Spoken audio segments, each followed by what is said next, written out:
Good. Hi, everybody. How are y'all doing today? Good. Well, first thing I want to say is that I want Bob Berg to be my partner in a next car dealership, because that would have been a hell of a Saturday morning sales meeting, right? And so it really is. It's all about being authentic, and it's all about claiming what it is that you want. And I'm going to go a little off course on what I told Ingrid that I would talk about, because there's just something I'm so passionate about right now. And with the recent events that have happened in Orlando, and then I just saw in the news last night about the little boy at Disney World. And, you know, I mean, it's a world right now that we live in that people are living in fear. And, you know, you might be living in fear because you've started a new business. You might be living in fear because you're worried about your finances. You're worried about your family. You might be living in fear because you belong to a certain socioeconomic group. I don't know what it is. And so I'm not up here to tell anybody that anybody can be fearless. Because see, I think fearless isn't fair. I don't think fearless is something that we can hold it to. Who's fearless in this world? This is a scary world that we live in, especially based on the events that we see every single day in the news. And the crazy part is I feel like I'm even starting to get numb to them. It's just another thing. You know, Orlando was the second biggest terrorist attack on U.S. soil since 9/11, the loss of life. But it wasn't the same as when we saw 9/11, was it? Are people riding around with their flags on their car? Are things happening? Are we seeing the country come together? We're not. We're seeing a country pull apart. And so the thing that I'm really passionate about, in fact, I will be in Orlando next week. I'm the keynote speaker for the Women in Automotive Conference in Orlando. And so I think it's going to be really hard to go there, you know, because I'm so heartbroken for that community. But the message I'm going to go to them with, and I'm going to go to every person that I can get in their path, it's to fear less. If we can just fear a little less and not be fearful. So what are some of the things as women and as business owners, entrepreneurs, solopreneurs, CEOs, presidents, what are some of the things that we fear? We fear failure, right? We fear judgment. We fear not being as successful as our predecessor. We fear that we're taking time and energy away from our families. We fear that we're not giving it all at home, or we fear we're not giving it all at work. We fear that our employees don't like us. There is so much fear in the world, so I want to really be able to try to dial it down. So this presentation is the 6 traits of unapologetically fearless women. So because you can't apologize for being fearful. You can't apologize for being afraid of certain outcomes. But what you can do is you can take control of it. And so these are the 6 steps that I want to give you to take control of fear so that you will fear less. So, all right. It is time for us to be bold, act with urgency, and embrace risks with potential to produce exponential results. Lisa Copeland. Today is the day that we as women, as we go out and we are committed with Ingrid and her team to empower 1 billion women by 2020, we cannot be fearful. And it's time to be bold, and it's time to take risks. And who in this room are ready to take some risks? Right. It's scary. I walked away from a pretty secure position in a very high-profile job. I was a little afraid. There were some people in this room that knew that I contemplated it for over a year, and they knew, that table especially sitting right there. But you know, I made a decision that there was something bigger and better for me in the universe.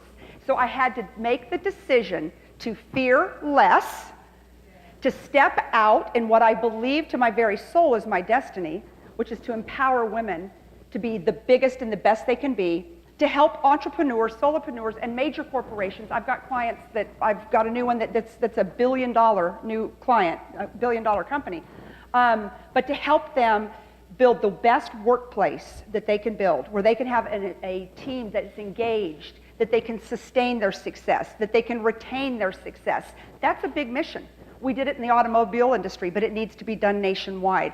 So I had to fear less. I had to step out of my comfort zone. I had to, you know, some people told me, they said, you know, are you afraid to leave all of this, the trophies and the plaques and the stuff on the walls and the big car dealership? You know, and so the cool Lisa wants to be fearless. No, I'm not afraid. But the people who knew me best knew I had to fear less, and I had to take it one step at a time. So the number one trait of unapologetically fearless women is that they speak up. These women believe in justice. They believe in defending the weak. You know, I think that's, when I met Lauren for the first time, I just fell in love with her. And the first question she asked when I met her in San Antonio 6 months ago, she asked all the women in your room, what is your superpower? Have you guys ever thought about that? What is your superpower? I know mine is to be a voice for people who can't speak up for themselves. I mean, I will go and I will fight somebody for someone else. And typically, I won't normally do it for myself. I think that's my superpower, is passion. And it's love for other people, and it's love for disenfranchised. But I really want to encourage you, what is your superpower? What is the one thing that you do that nobody else does? What is it that makes you special? What is it that makes people want to follow you? What is it that makes people want to work for you or work for you in your organization? Because that's how you build a world-class culture, as a leader who fears less. Number 2, this is my favorite. I come out of an industry that is very, very competitive, and I know I'm on Facebook Live now and they're all watching it, but it's very competitive. And the thing I think that always was hard for me in the automotive industry is that people don't root for each other. I've got a very close group of dealer friends, and they're all the #1 people in the country. We all kind of hang out together. It's just how it goes. And we all sincerely root for each other. So what I know is that successful people who are truly successful in what they do and how they do it, you do root for your friends. You root for your competitors. You root for your employees. You root for your boss. You root for the person who signs your paycheck. Real people, real great leaders, great and authentic leaders root for each other. You know, you root for your friend's success. And I've got a great tribe of women here that are at this event, and we're genuinely happy for each other. And I think as women, I think a lot of it's a bad rap. I really do. I think that people like to keep us segregated, so they like to try to keep drama between us. Have you guys ever seen that in The Office Place? Yeah, right? And so I think you have to have a heart and a spirit that you're always going to root for each other. You're going to root for your employees. You're going to root for your colleagues. You're going to root for your boss. You're going to root for your competitor, because see, if your competitor does better, your industry is doing better, and the country is doing better. See, nothing bad happens from rooting for each other. There's nothing evil about rooting for each other. Number 3, they don't make feminist demands. They believe in the rights of both genders, all people, to live a life that is most authentic, real, and valid to them. And I came out of a very male-dominated industry. I had to be really careful. You know, I sat at the table. I was the only one on the National Dealer Council. There was 19 guys and me, top dealers in the country. You know, and it would not have served me well, nor will it serve any of you well, you know. People would ask me, they would interview me, they would say, oh, well, what's it like being the only woman on the council? I don't know. I got my seat just like those other 19 guys did. I earned it. Unfortunately, there aren't more women in my position that can go out and try to earn that same seat. So it doesn't do us any good to say that we're being held back because of women, because we're women. That doesn't serve us well. And so I want to encourage women business leaders in this room that, you know, I try not to look at men and women in business when I tried to hire and promote. You want to look at people, and you want to be excellent. And I just want to throw something else out here on this pay disparity. We hear it all the time. But I want to tell you guys something, and I believe this, and don't shoot me, don't throw paper at me, but I'll tell you what I have found over the years. I think women make less money than men sometimes because we don't ask for it. We don't ask for it. And I've seen it. Me, never personally. I was the first one in to say, I know such and such is making this, and I have the same job, you're going to pay me. But what I've seen year over year, and mentoring women and talking to people and doing the things I've done in the business community, women will come to me and they'll say, well, you know, Joe is making more money than I am, and we're in the same position. And I'll say, have you gone and asked for more? This is the car salesman in me, right? Well, no, I just assume. Don't ever assume someone's going to give you anything. So there's a way that you can take control of any pay difference. I'm not saying this is the only problem, but it's part of the problem. Take control. You know, it isn't a man-woman thing. If you are good at your job and you are the best you can be, take control. You go ask for what you deserve, because we deserve that, man or woman. So that's number 3 of the unapologetically fearless woman. Oh, and true beauty is timeless. You know, I know so many women in this room, and this little gal who's 17, where is she? I'm obsessed with her. Already Facebook Live. Oh, I love you. Yeah. I mean, you are so beautiful, but there's women in this room that are 50, 60, 70. Yeah, like who? Like who? Like me. Like who? Pick me. Pick me. Like, I don't know how many years I've been celebrating the anniversary of my 29th birthday, but if I told you, you'd figure it out. And so anyways, but beauty is ageless, and I don't want that to hold any of you back, because so many women feel like once they hit a certain point that they're not worthy. And I am here to tell you, you're worthy, you're more valuable, you're smarter, you have a lot more to offer. And so you need to own it. And it's so funny because I read these articles now, and I look I still stay very much in the automotive industry and what I do. And so many women come to me and they say, there's just no way I can stay because all these younger women are coming up. I said, do you think the men are saying that? How many men in Congress are on oxygen masks, for God's sakes? I literally saw one a couple years ago. They were pushing, Thurman or whatever his name is, pushing him out in his wheelchair, oxygen mask. I'm like, are you a public servant? Did you just come here to die? Like, what is it? Okay? The men do not say, I'm not worthy. Okay? So we don't need to say it either. So if you're 20, you're 30, you're 40, you're 50, you're 60, you still have so much to contribute to your organization. You know, one of the things that I loved, I never thought I'd be that person so much, but I had so many young people that worked for me, and I kind of stepped into that mom role, that mentoring role. And I never knew that I would really be that person, but I am that person, and I love it. So I like having a few years on me. I like Botox. So between wisdom and Botox, we can work forever. I'm just saying.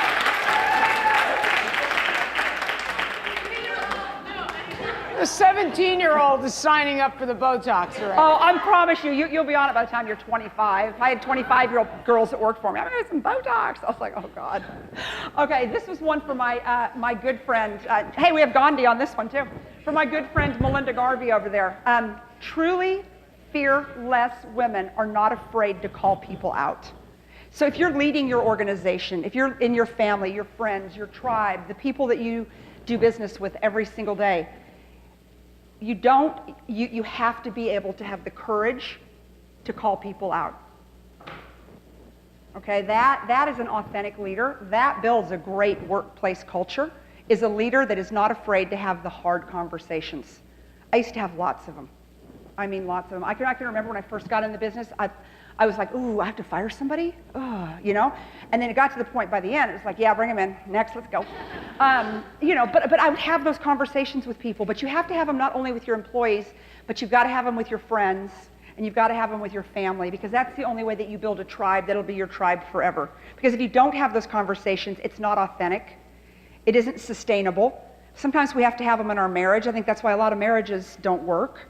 Right? Is because we're afraid to have those hard conversations as women, because we're not what? Confrontational. By nature, we're not confrontational leaders. Okay? So I do believe that there would probably be less war. There'd been a lot less other things if a woman was sitting, you know, in more leadership positions. But there's a time and a place that you've got to call people out. You have to have the tough conversations, because otherwise progress will never be made within your organization. I'm talking about work, within your friendships. Anybody in the room ever had a friend just kind of disappear? Like, you're like, what happened? She probably needed to have a hard conversation and didn't know how to do it, so she just pieced out. So that's something, again, my benefit of a lot of years on this earth is don't be afraid. And number 6, this is not number 6, this is say it out loud, and this is one of my favorite stories, and I hope you guys get something from it. Who in this room knows Jan Goss? Okay, a few of us. Anyways, she's a wonderful, wonderful friend of mine, and she, when I was trying to make a decision about what I was going to do, again, leave a very safe, high-profile position to do what I think is changing the world, so I had to take a chance. She called me to her house, and she said, I want to tell you something. She goes, whatever you do at your next phase in life, make sure of 2 things. Make sure it's effortless, because if it's effortless, you will be excellent. And she said, and number 2, I want to tell you what God told me this morning for you, and that's to fear not. So I went home that day just shaken to my core, and I didn't have a car then. I mean, I had a company car, right? I owned a car dealership, for God's sakes. I had lots of cars. And, but it meant so much to me that the words that she fed into my life, that I went home and I ordered a license plate for a car that I didn't own, because I knew that that was my battle cry. I knew that I would order the plate, because then I would have to buy a car, because then I'd have to leave my job, so I'd have a car to put a plate on, and all of the above. But that was my first step for me. Like, people do things differently, but there's these moments, I think Bob talked about it, and I know we're going to hear about it. There's these moments in time that you have two choices.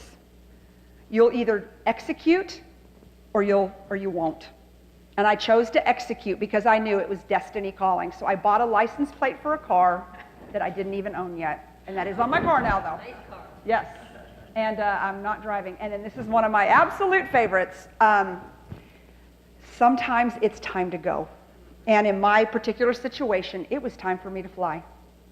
And you've got to know when to walk away from a toxic situation, a bad business deal, a bad job, a bad relationship. But I'll tell you what, when you walk away, make sure you're in Louboutins. Like, make sure you've got the best shoes on that you can possibly have on when you walk away from that situation, because you've got to walk away with your head high, full of faith. Try to fear less, because if anybody tells you that making a major decision, starting a company, running an organization, changing the world, starting an initiative, starting a nonprofit, raising money, whatever it is, if anybody tells you that's easy, they're lying. I've done them all. It's terrible. It's hard. But I'll tell you, I walked away and I had those shoes on. That was my last day. And I made sure, I thought, you know, if all they're going to see is the back of my head and my heels when I walk out, they're going to be fabulous. And so that's what I want to encourage you. And so what it takes to be fearless, and I want to invite you to join me, but to fear less. There's just so much for women in this world that we think we have to be everything to everybody, and we're not. People have asked me over the years, oh my God, how do you do everything? I don't. Of course I don't. So anyways, that's what I want to encourage you to do. And so I'm finishing a book where we're actually going out next week with it, Crushing Mediocrity, 10 ways to rise above the status quo. And this is the opening quote in our book. If there ever comes a time when women of the world come together purely and simply for the benefit of mankind, it will be a force such as the world has never known. Just, right? And so I'm encouraging everybody to come together. We're on a mission to empower 1 billion women around the world, because see, as women, we have a responsibility not to the women just in our country, but to the women around the world that are counting on us, that have prayed to their God or whoever they pray to, and they're saying, I hope that somebody comes and saves me. I hope somebody comes and helps my children because they're hungry. And I think that that's what we have all been anointed to do in this room. So it's a big mission. It's a big calling. Thank you. And so remember to go out and to fear less. Thank you.